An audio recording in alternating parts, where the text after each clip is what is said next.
What if the person who saved your family was the one the world called a monster? Ethan Carter had it all: a fortune built from headlines, a mansion overlooking Seattle, and two little boys who carried his eyes in their mother's silence. Since his wife's death, no nanny had lasted more than 2 days, until she arrived, Grace Hall, quiet, steady, with eyes that seemed to understand pain too well. She didn't come with promises. She came with patience, and somehow her calm began to stitch back what grief had torn apart. But love and peace never come without a storm. Because one evening, Ethan turned on the news and saw her face under a word he could never forget: "Erdur." Now imagine this: your children clinging to her hand, the woman who taught them how to laugh again, the world shouting she's dangerous, and you standing between truth and fear, forced to choose who to believe. Would you protect your family by letting her go, or protect your soul by standing beside her when no one else will? Because sometimes love isn't about how much you can hold on, it's about what you're brave enough not to let go. And sometimes forgiveness isn't weakness, it's the only way home. If you've ever lost faith and dared to believe again, this story will find you. Like, share, and subscribe, and let's step into No Nanny Lasted More Than 2 Days with the Millionaire's twins. Then she arrived and did the impossible.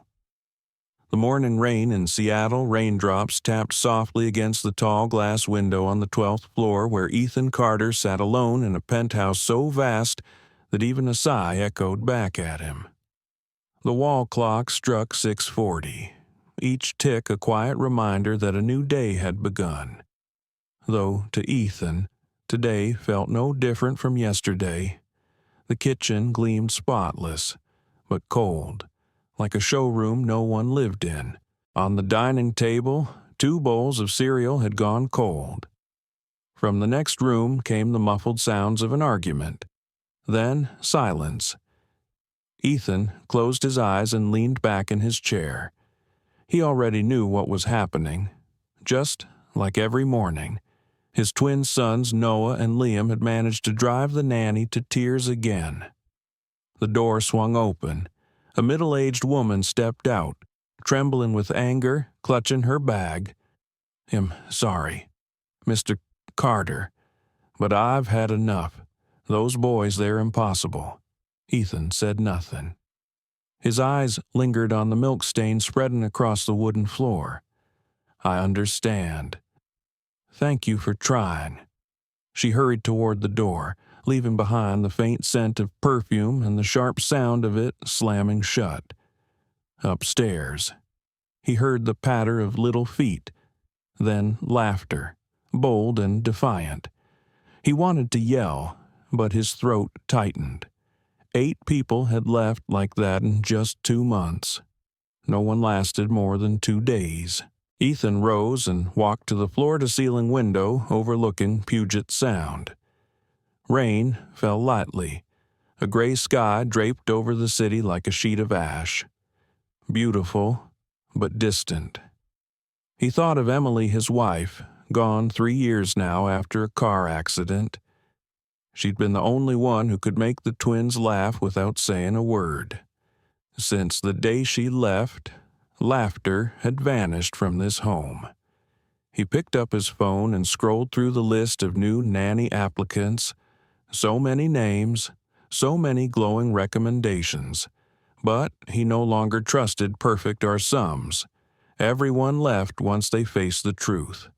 2 5-year-old boys, brilliant and stubborn enough to read your emotions and use them to push you away. Noah, the older one by 2 minutes, was fiery, always ready to fight every rule. Liam, quiet and watchful, carried an unsettling calm in his dark eyes, the kind of gaze that made adults uneasy. Both of them were mirrors of Ethan himself, not in appearance, but in that same unyielding silence. At 7, a knock echoed through the penthouse. The twins stood at the top of the stairs, messy-haired, still in pajamas. "She's gone. Huh. Dad," Noah asked, his tone edged with annoyance. Ethan nodded. "She was scared of us, too?" Liam asked softly. "No.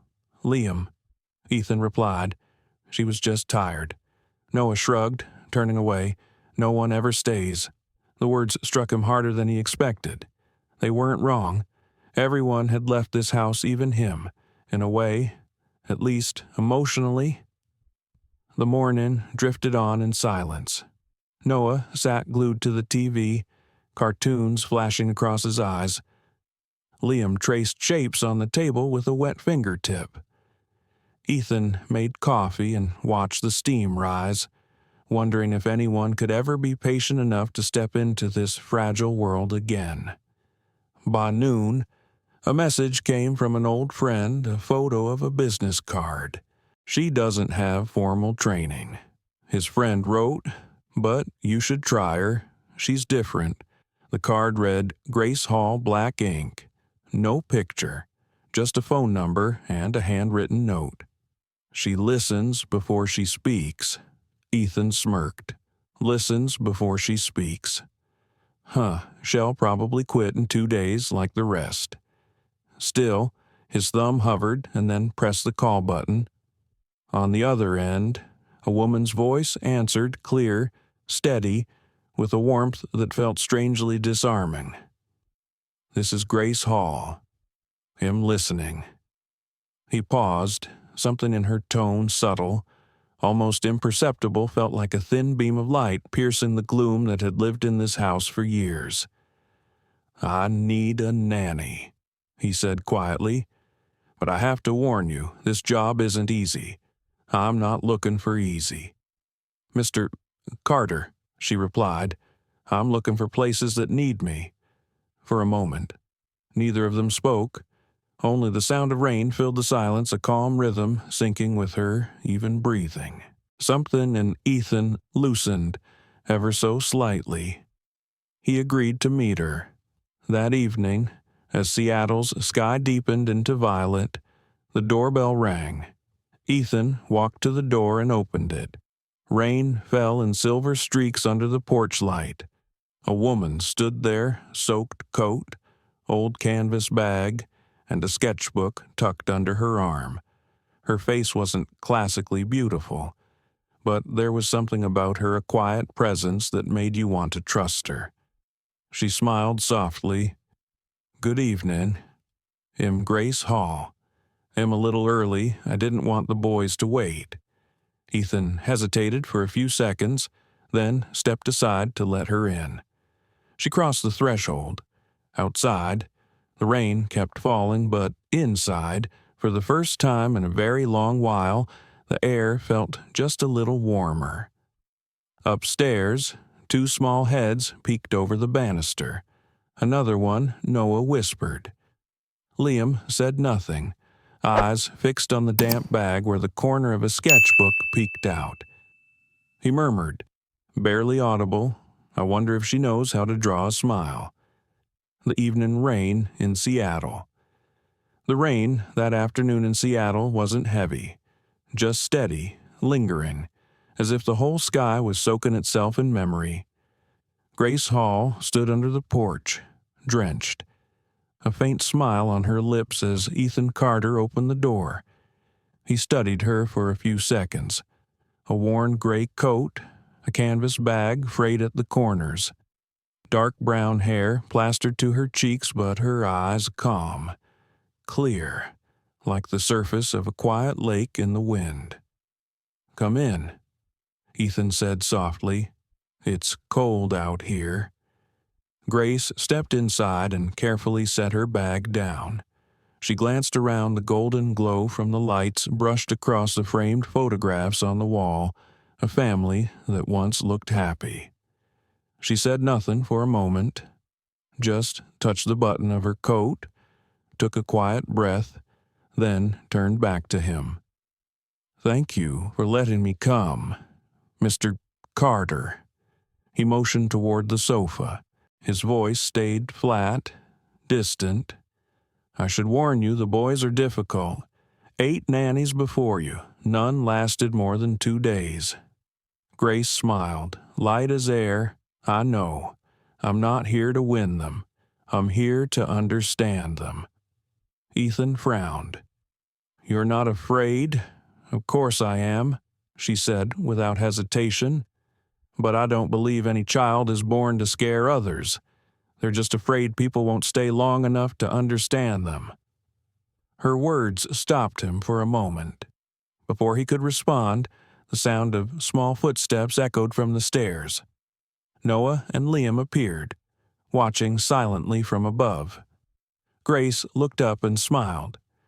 Hey, you two. Grace. I heard you're experts at driving grown-ups crazy. Noah raised an eyebrow. You'll leave too? Maybe, she said evenly. But before I do, I'd like to know what do you two like for breakfast. Noah didn't answer. Liam whispered, barely audible pancakes, with lots of syrup. Grace nodded, her eyes glinting softly. All right then, pancakes it is. She turned to Ethan. Mind if I start tonight? He looked surprised. You don't want a trial interview first if I'm gonna be scared, Grace said, smiling faintly. I'd rather start early, and if it goes well, have one more evening to get to know each other. He watched her. She was unlike anyone before her. No nervousness, no pretense, no effort to impress. She simply was calm, grounded, present. He nodded. All right. 2 days on trial. If you can handle them, he'll consider something permanent. If I can handle myself, Grace said quietly, the boys won't be a problem. Night fell. Seattle shimmered beneath a fine veil of rain. In the kitchen, the sound of a spoon against a pan echoed softly. From the staircase, Ethan watched Grace was cooking. No orders, no lectures, just gentle conversation, as if she were talking with friends. Noah, can you help me count how many pancakes we have? 6. Bud eaten 4, then Liam and I will share the last 2. Seems fair enough. Noah stared at her for a moment, then nodded. He'd never met an adult who spoke that way. No commands, no compromise, just honesty. Liam watched her quietly. You're not scared of us, are you? He asked. Grace set the plate down, tilted her head. Are you scared of yourselves? Silence. The question hung in the air soft, but it changed something. The room felt different now, warmer, lighter. Ethan stood there for a long time. The kitchen light spilled up the wall, catching the framed photo of Emily. He didn't know what exactly had shifted, only that the house seemed to exhale for the first time in years, as if it had finally come back to life. Later, when the boys were asleep, Ethan handed Grace a blanket for the nanny's room. She took it, smiled gently. Have you ever tried not talking to them? She asked. Just listening. Ethan frowned slightly. I always thought silence was the best way. Grace smiled small, quiet. Silence isn't the same as listening. Mr. Carter, listening is when you let your heart hear, not just your ears. He stood there, watching as she closed the door. Her words stayed with him. Listen with your heart. Outside, the rain still fell softly, but this time it didn't sound sad. It sounded like breathing the slow, steady rhythm of a house waking from a long sleep. The next morning, the smell of pancakes filled the air. The boys sat at the table, laughing, arguing over who got more syrup. Grace stood by the stove, hair tied neatly, a simple white shirt catching the morning light. She turned, smiling. Breakfast is ready, Mr. Carter. Looks like a good day coming. I think we should open the windows. Ethan looked at her for a moment, then nodded. Something small barely there shifted inside him, like the first ray of sunlight breaking through a heavy Seattle sky. Monday morning in Seattle. Monday morning unfolded under Seattle's strange, gentle light, the sky still gray, but no longer cold. Ethan Carter sat in his study, trying to focus on a half-finished manuscript. But the soft giggles drifting from the kitchen below kept pulling his eyes toward the staircase. He couldn't remember the last time he'd heard that sound. Maybe 3 years ago, before the accident, before the house was sealed in silence. In the kitchen, Grace Hall was slicing fruit. Noah and Liam stood beside her, spoons in hand, faces smeared with pancake batter. She didn't scold, didn't sigh. She simply smiled and said, "It's all right. Batter can be cleaned. But if syrup hits the floor, well, have to clean it with love. Okay?" Noah laughed. "You talk funny, Miss Grace." "I know," she said, winking. "But sometimes funny talk makes the morning less boring." From the stairs, Ethan watched. He saw Noah smile, saw Liam lean his head against Grace's shoulder as if they'd known her forever. Something in his chest stirred warm, unfamiliar, and quietly painful. That afternoon, Grace took the boys to the park nearby. The rain had stopped. The sky had opened into strips of silver cloud. Ethan stayed in the car with his laptop, but his eyes kept drifting to the grass where the three of them played. Noah ran in circles, laughing. Liam sat beside Grace, sketching in her notebook. She didn't check her phone, didn't rush them. She simply sat there, watching as if she were witnessing something sacred. When they returned, Liam handed Ethan a piece of paper. "I drew this for you, Dad." It was a drawing of 3 people holding hands in front of a house. Ethan froze. The house had no walls, just sky and grass blending together. "Why doesn't our house have walls?" "Liam," he asked softly. The boy looked up and said, "Because if it had walls, the light couldn't come in." Ethan said nothing, but the words landed deep, a small truth that touched something raw inside him. That night, Ethan worked late. When he came downstairs for water, the living room light was still on. Grace was sitting on the floor, pencil in hand, surrounded by sketches, drawings of the boys laughing, their tiny hands, the quiet moments no one else noticed. "What are you drawing?" he asked. Without looking up, she smiled. "Things that disappear if you don't capture them." "Like what?" "Like laughter, or the way Liam tilts his head when he listens to music, or how Noah pretends he's not scared when he really is." Grace looked up. "You know, sometimes kids don't need to be understood. They just need to be seen." Ethan looked at the sketches, each stroke soft, deliberate, as if she were drawing with empathy, not just talent. He sat beside her. "Why did you choose this kind of work?" Grace paused. 1 second, 2. Then she said, "Some places need to be seen through eyes that don't judge. I once wished someone would look at me that way." He wanted to ask more, but stopped. Something in her eyes told him that story still hurt a scar not ready to be touched. The next morning, Grace rose early. She opened the windows, letting the cool air roll in. The boys rushed onto the balcony, watching the drizzle fall through the morning mist. "Miss Grace, why does it always rain in Seattle?" Noah asked. "Because rain helps everything grow, even sadness," she said softly. "Sadness grows too." Liam asked. "Yes." Grace smiled. "When it grows enough, it learns to make room for happiness." The twins looked at each other and burst out laughing. From behind the door frame, Ethan heard every word. He didn't step in, just listened.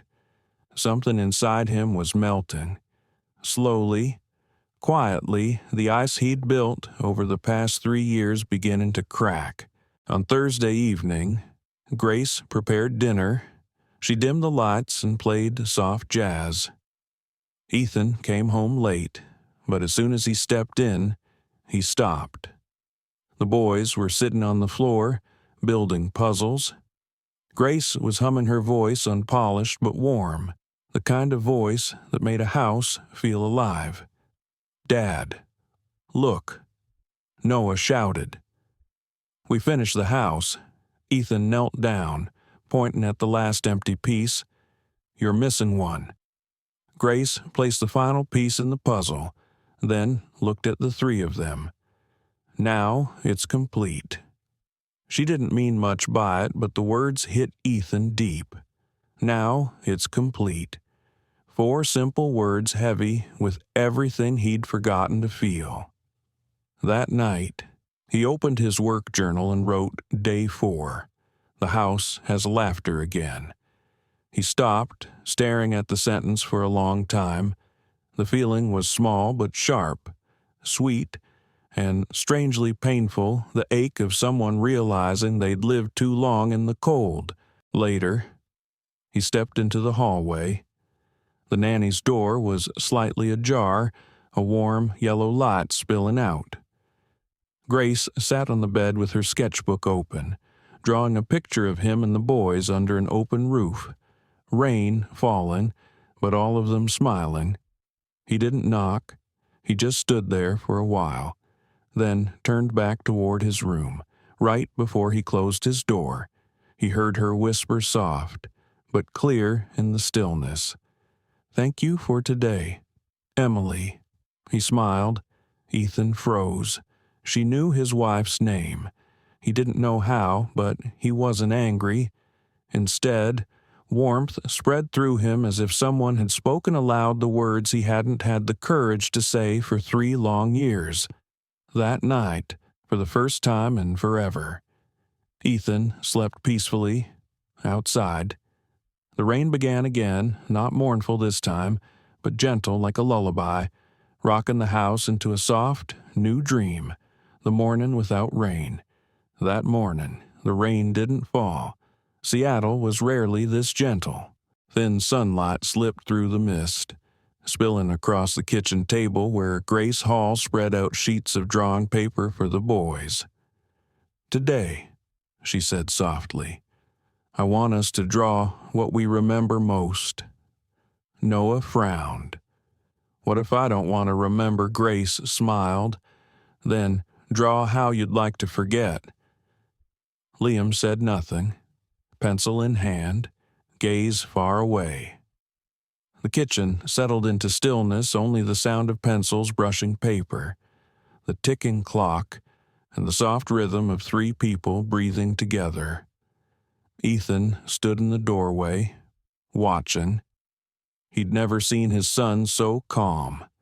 Not the tense kind of quiet he knew too well, but a peaceful one, as if they were finally catching their breath after a long war. Grace leaned over the first sketches. Liam had drawn a house in the rain. Noah drew a black sky with a blinding flash in the middle. "What's that?" "Noah," she asked. "An explosion," he whispered. "When Mom's car blew up, I saw the light. It was really bright. But I didn't see Mom." The room froze. Ethan closed his eyes, throat burning. He had never not once heard his son speak about that day. Grace didn't flinch. She laid a hand on Noah's shoulder, light, steady, almost reverent. "Thank you for telling me. That light must have been terrifying, but sometimes light appears to remind us darkness doesn't last forever." Noah looked down, silent. Then Grace slid a new sheet of paper toward him. This time, his pencil drew the light again, but it turned into a rainbow. Ethan turned away, blinking fast. The thing he'd been running from for 3 years, she'd helped his son face in one morning. That afternoon, Grace tidied the living room. On the table, she framed the boys' drawings in small wooden frames. The house, once cold, now shimmered with color. Liam came up behind her, holding a paintbrush. "Miss Grace, you should draw too." She looked up, startled. "Me?" "Yes." He nodded. "You told us to draw what we remember most, but you didn't draw yours." Grace hesitated. Part of her wanted to decline, but Liam's clear, earnest eyes left her no room. She sat down, opened her sketchbook. Her hand trembled, then began to move. Ethan watched from the hall. Her lines weren't soft this time. They were sharp, uneven, full of ache. When she finished, the image on the page was haunting a small wooden house in flames. A girl's back turned, running, holding a child's hand. No one spoke. Silence filled the room. "You lost someone too?" Noah asked quietly. Grace set down her pencil. For a moment, her eyes broke, then steadied. "Yes," she said. "I couldn't save someone." "Did you run away?" Noah asked. "No." She smiled faintly. "I ran in. But people only remember when you fail, not when you try." Ethan froze. Her words cut through him clean and deep. He knew that feeling, being misunderstood, crushed by silence, chained to a past you couldn't undo. He stepped closer. "You still draw it?" he asked softly. Grace nodded. "If I don't, I'm afraid I'll forget the child's face. Forgetting is another kind of death." She turned to him, eyes calm but impossibly deep. "Sometimes memory isn't there to hurt us. It's there to remind us we still have a heart capable of hurting." The room was silent again. Liam reached out, placed his drawing on top of hers. "Can you put your house next to mine? That way you won't be alone." Grace smiled and the tears came quietly. "Yes, then our houses will be side by side." Dinner that night was quiet, but it was a new kind of quiet. Not tense, not hollow, full of things unspoken, but deeply felt.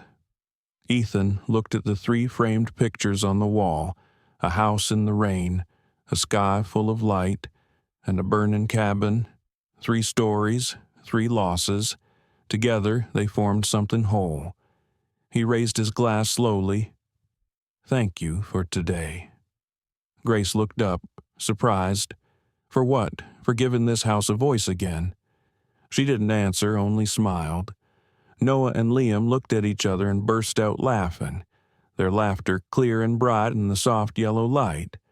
And in that moment, Ethan felt it as if Emily were there too, sitting at the head of the table. Her eyes as kind as he remembered, later, after the boys had gone to bed. Grace stepped out onto the porch. The rain had returned gentle, steady. Ethan followed, draping his jacket over her shoulders. "Thank you," she murmured. "You know, I think they're starting to forgive the world again." Ethan looked out into the night, where raindrops shimmered beneath the street lot. "And you?" he asked quietly. "Have you forgiven yourself?" Grace smiled faintly. "I'm learning to, one day at a time." He paused, his voice barely above the rain.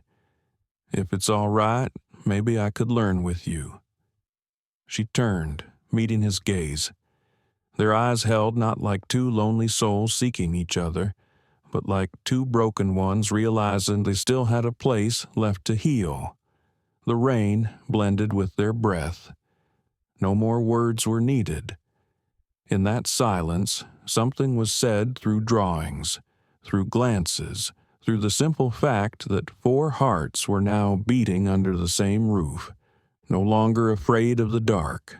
And upstairs, the 3 drawings hung quietly, side by side, proof that sometimes people don't connect through words, but through the quiet sketches they make together in the light of healing.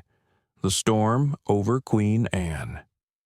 The wind howled across the hilltops of Queen Anne.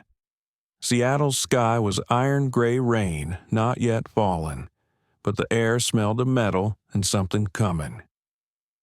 Ethan Carter had just dropped his sons at school.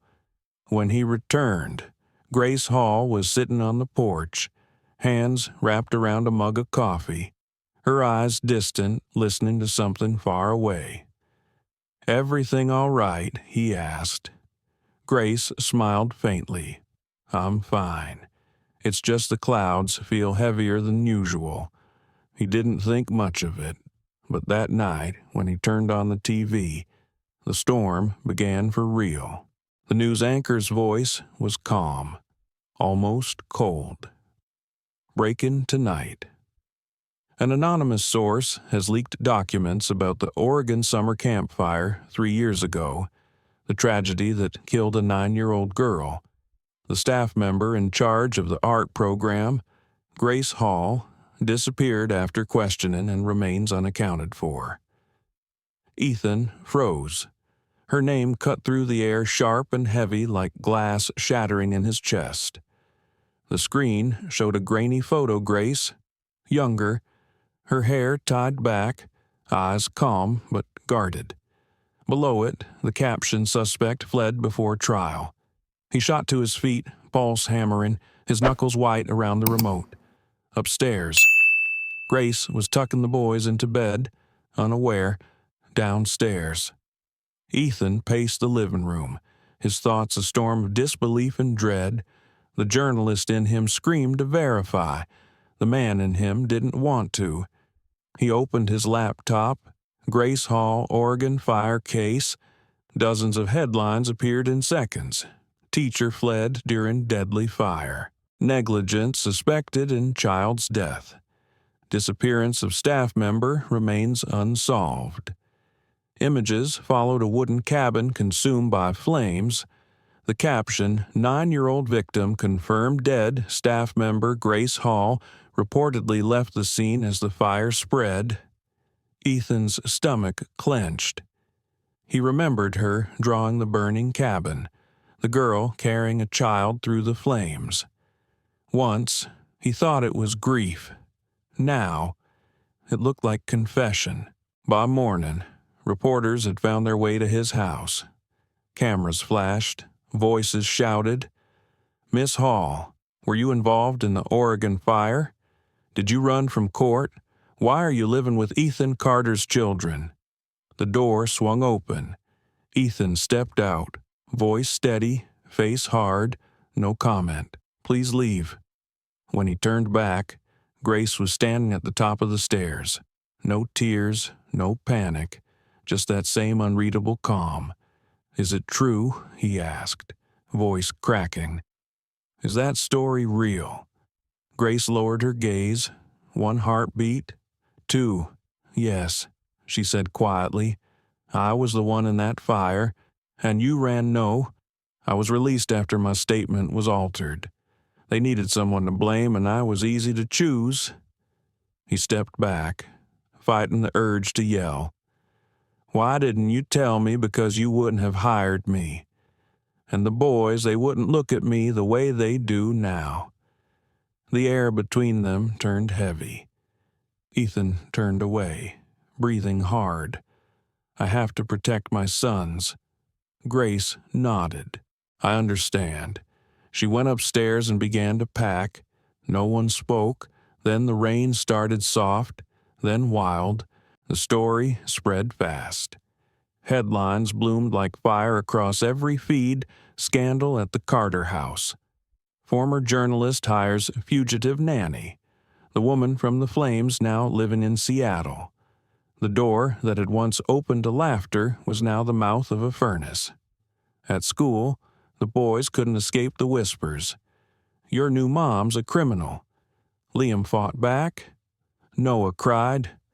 They came home in tears, shouting at Ethan. They said Miss Grace killed someone. They said she's bad. Ethan had no answer. He just sat silent. Then the nanny's door opened. Grace stood there, suitcase in hand. Light from the window blurred her outline. "He'll go," she said softly. "Not out of fear, but because I won't let them live the way I once did. You don't have to." Ethan started, but his eyes betrayed him. Grace smiled sadly. "You don't trust me, Ethan. You just miss what I brought into your life."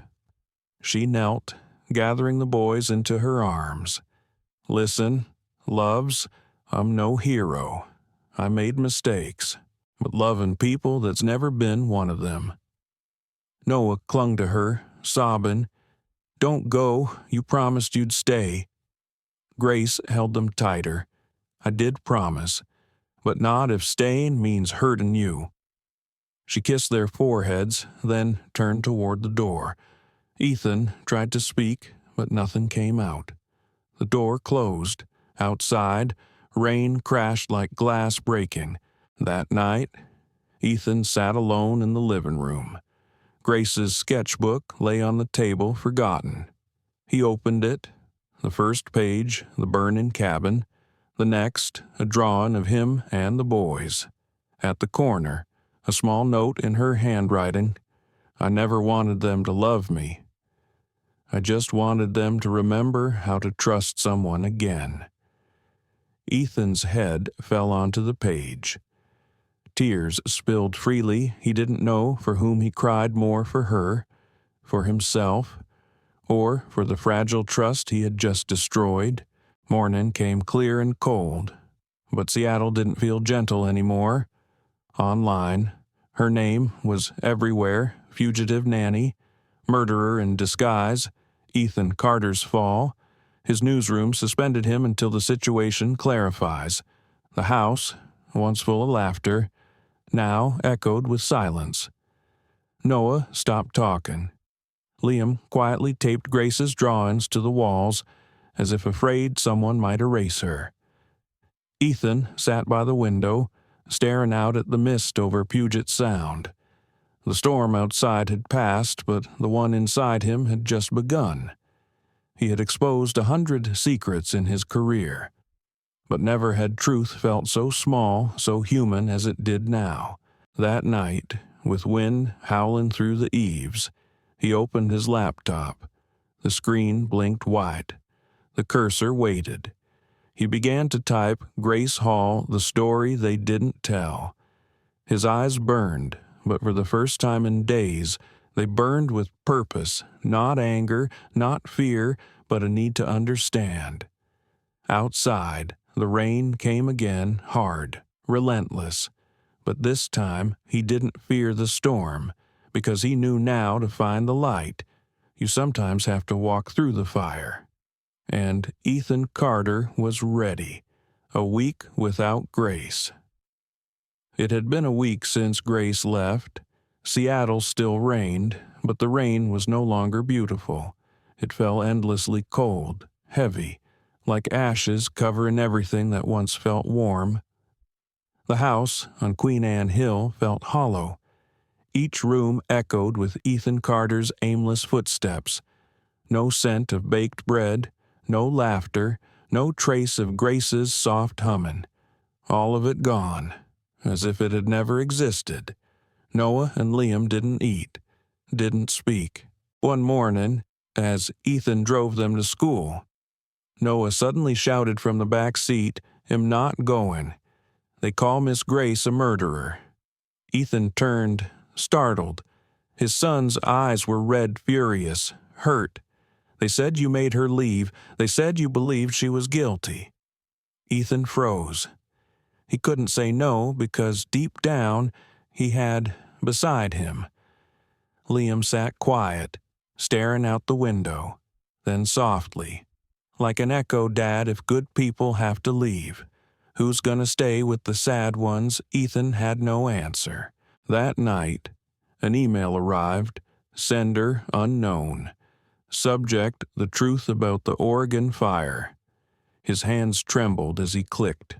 Inside was a transcript, a witness statement that had never been published. "The voice of a surviving child, Miss Grace, carried my son out of the fire.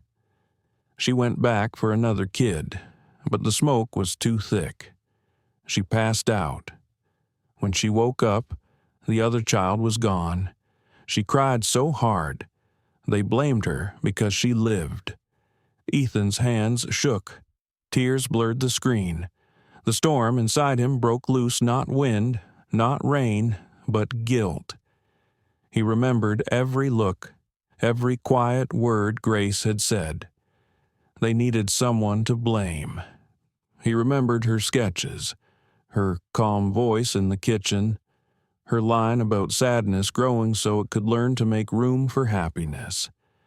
And he realized he was the one who made her leave that night. Ethan didn't sleep.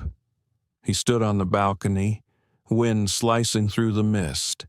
The city below was blurred and glowing. Where was she now? Did she still believe in anything at all? He dialed the only number he had. The number you have reached is no longer in service. The voice repeated, steady and mechanical, each repetition striking his chest like the ticking of a merciless clock. On the 10th day, Noah collapsed at school. Ethan rushed to the nurse's office, heart pounding. The boy was pale, trembling. "I'm just tired." Noah whispered, "I dreamed about Miss Grace. She was standing in the fire, but she smiled at me." Ethan knelt, pulling him close. "I'm sorry. Noah, I was wrong." The boy said nothing. His tears soaked into Ethan's shirt. That evening, Liam took out his crayons. He drew a house with a warm yellow glow inside, rain falling outside. "Is that our house?" Ethan asked. Liam shook his head. "No, it's Miss Grace's. Him drawing it so she knows someone still remembers her." He placed the picture on the table, then whispered, "Dad, what if she never comes back?" Ethan didn't answer. The silence in him grew heavy, almost suffocating. By the 12th night, Ethan sat in his office surrounded by ruin. Headlines smeared his name: disgraced journalist, irresponsible father. Sponsors pulled out.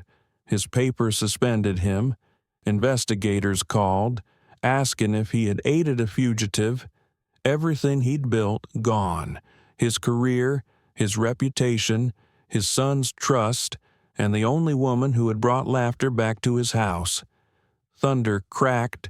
Rain slammed against the windows. Ethan ran upstairs, calling out Noah Liam. The boys sat by the window, arms wrapped around each other. The lights flickered. The storm roared. Noah looked up, voice shaking. "Dad, is Miss Grace gonna die like Mom?" The question cut deep. Ethan sat, pulling them close. "No," he said. "She's alive, and I'll find her. I promise." "You promise?" Noah asked, eyes wet. "I promise," Ethan whispered. When they fell asleep, he went to the garage, sat in the car, rain hammering the windshield. The radio murmured, "Authorities believe Grace Hall has left Seattle.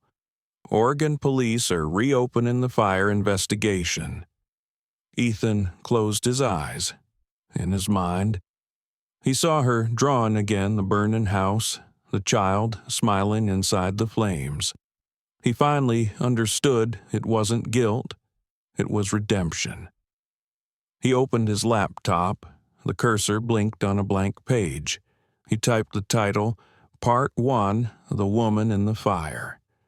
Then he began to write each word, tearing something open inside him. She is not a killer. She is a survivor carrying a guilt that was never hers. And I, Ethan Carter, am the man who drove her away from the only place she had begun to live again. Tears fell onto the keyboard. He didn't wipe them away. He let them fall, proof that his heart was still beating. 3 days later, the piece went live on his personal blog. Within hours, it went viral. Millions shared it. Old witnesses came forward. Evidence resurfaced. The truth unraveled. Grace Hall hadn't fled.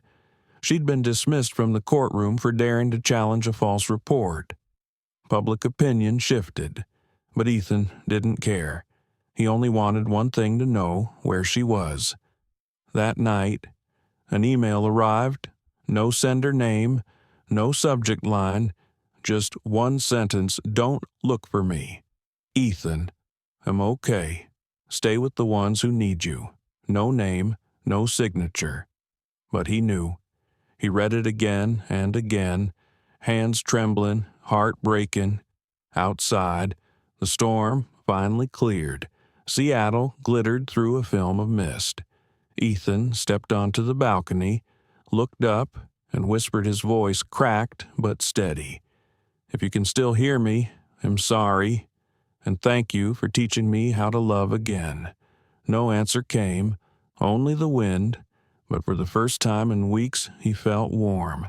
Inside his chest, through all the ruin and loss, a small flame still burned, fragile, but real. Spring after the fire.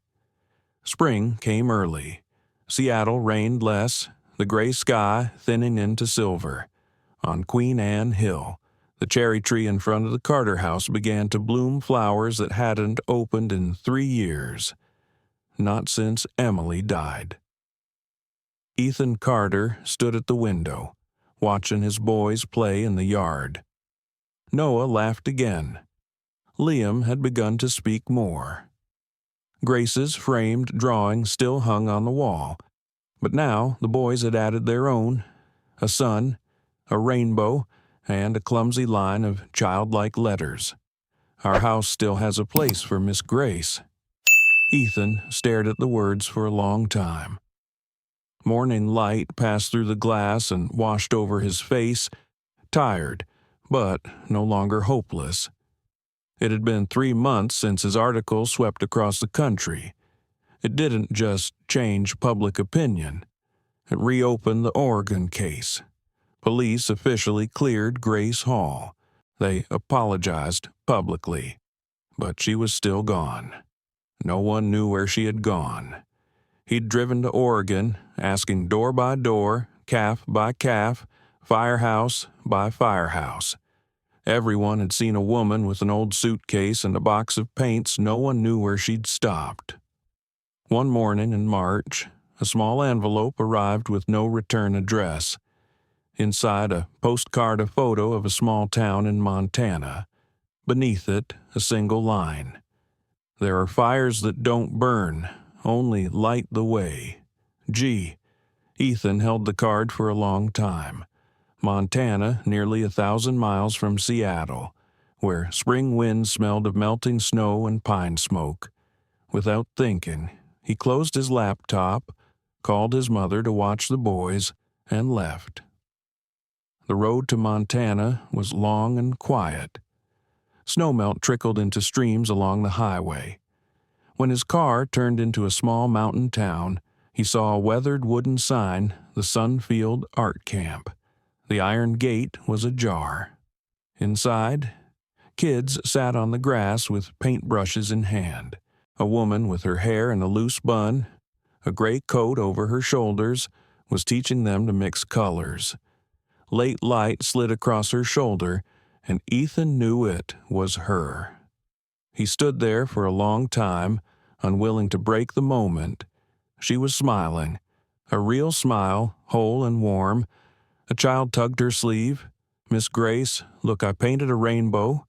She bent down, gentle. "Good job. Little Noah.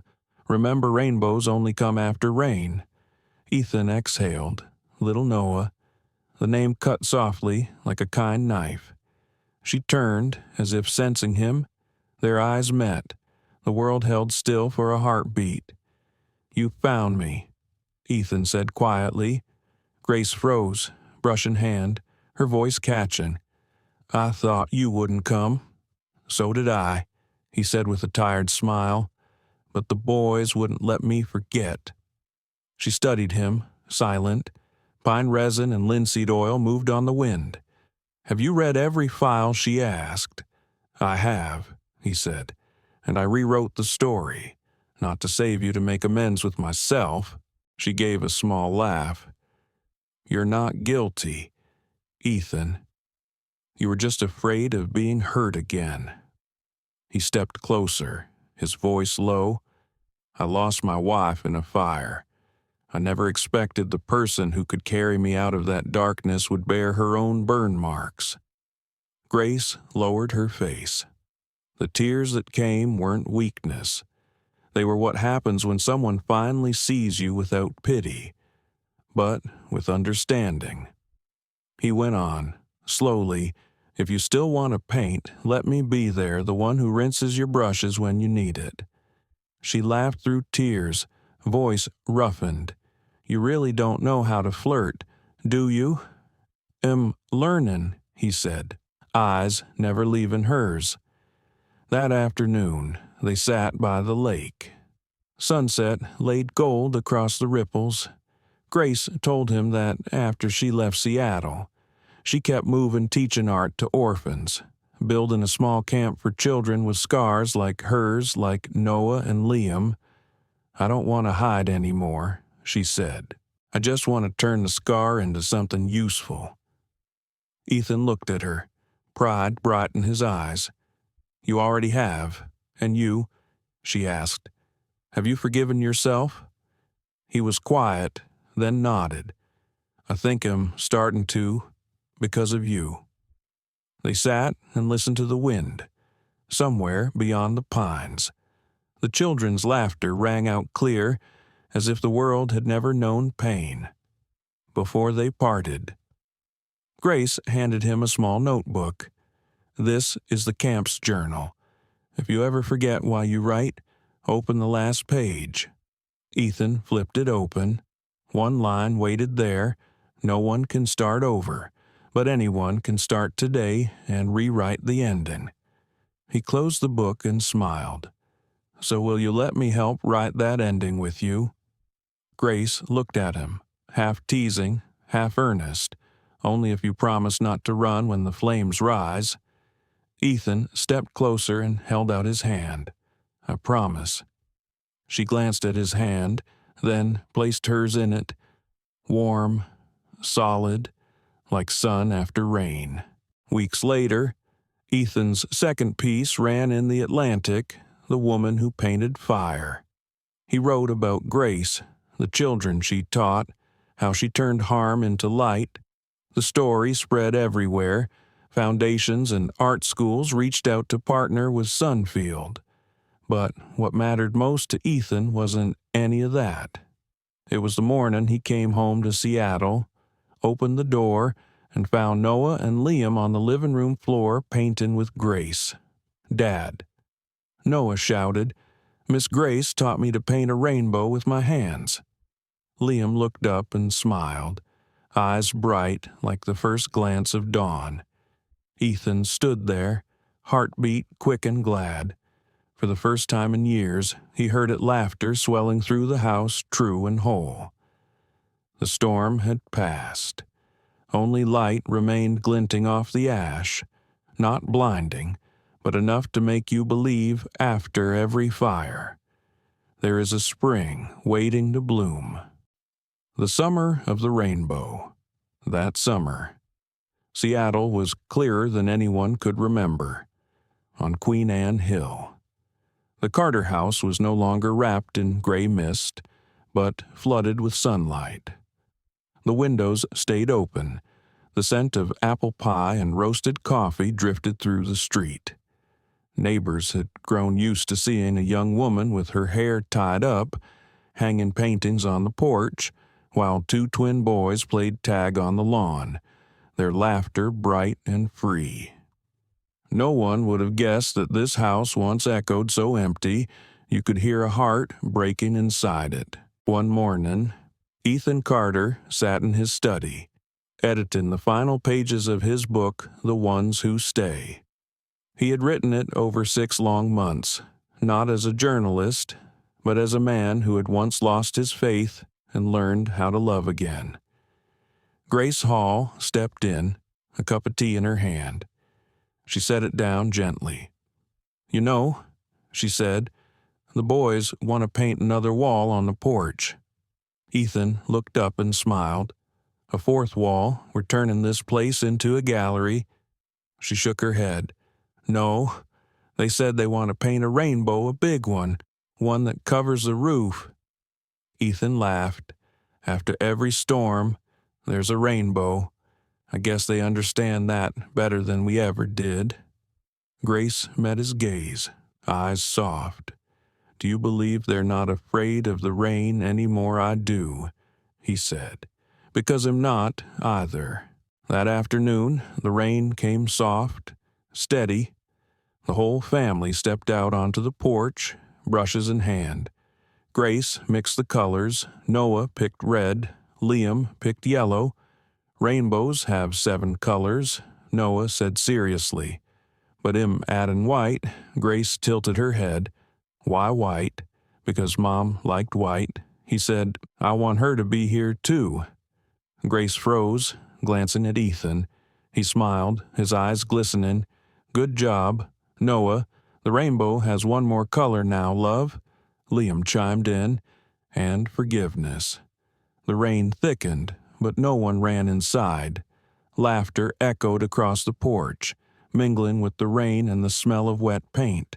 Water streaked the colors, blending them into a real, living rainbow. Ethan watched them, the woman, the boys, the rain, and felt something he hadn't felt in years' peace, pure and wordless. He thought of all that had passed, the sleepless nights, the headlines, the judgment, and realized no storm ends with thunder. It just quiets, leaving room for people to choose how to go on. That night, when the boys were asleep, Ethan and Grace sat on the balcony. The city below glimmered like a river of stars. Do you think Emily would be angry? He asked softly. Knowing him happy again, Grace was quiet for a long while. Then, people who've loved deeply never want the ones they love to live in darkness. Shed smile. Ethan. He turned to her, eyes full of gratitude and something lighter than he'd carried in years. You know, he said, I used to think forgiveness was something others gave us. Turns out, the hardest kind is the one you give yourself. She took his hand, squeezed it gently, and you've done that. The breeze carried the faint scent of cherry blossoms. A raindrop fell, then melted into the light. Grace, he murmured, voice thick, do you know why I called the book The Ones Who Stay? Because they're brave enough not to leave, he smiled faintly. No, because they love enough to stay even when they know it might hurt again. She said nothing, just smiled slow, quiet, like dusk giving way to light. The next morning, a real rainbow arched across the sky after the rain.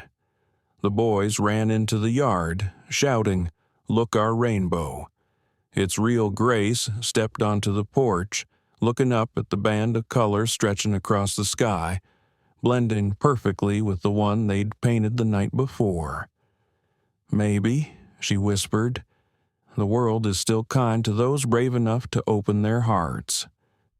Ethan slipped his arm around her shoulders. The world doesn't need to be perfect, he said. It just needs to be true. Noah and Liam clasped hands and danced through the puddles, singing a tune they'd made up. Our rainbow never fades, 'cause it lives in our hearts. Not in the sky. Grace watched them, then looked at Ethan. She knew pain doesn't disappear. It becomes color woven into a rainbow where everyone can see a piece of themselves. She wasn't afraid of fire anymore, or of rain. Only warmth remained. And in that light, 4 souls who had once broken, once lost, once feared to love, stood beneath one roof, painting the impossible into being. There was no need for the word ending, because for them, this was only the beginning, a beginning that knew love is what stays. In the end. No Nanny lasted more than 2 days with the Millionaires. Twins isn't just a story about a family finding love again. It's about all of us. It reminds us that healing doesn't always come from grand gestures or perfect people. It often comes quietly through someone who stays when everyone else walks away, who listens instead of judging, and who loves without asking for anything in return.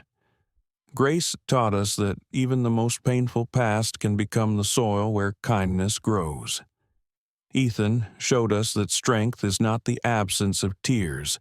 It's the courage to open your heart after being broken.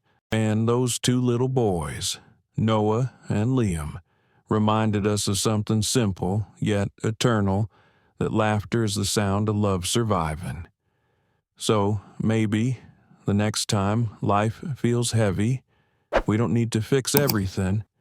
We just need to stay, to sit beside someone in silence, to forgive a little more, to love a little deeper, because that's how light finds its way back in. If this story touched your heart, even for a moment, let it remind you that second chances are real, and love, no matter how late it arrives, is never impossible. Thank you for watching, for feeling, and for believing. If you'd like to share this light with someone else, please like, share, and subscribe.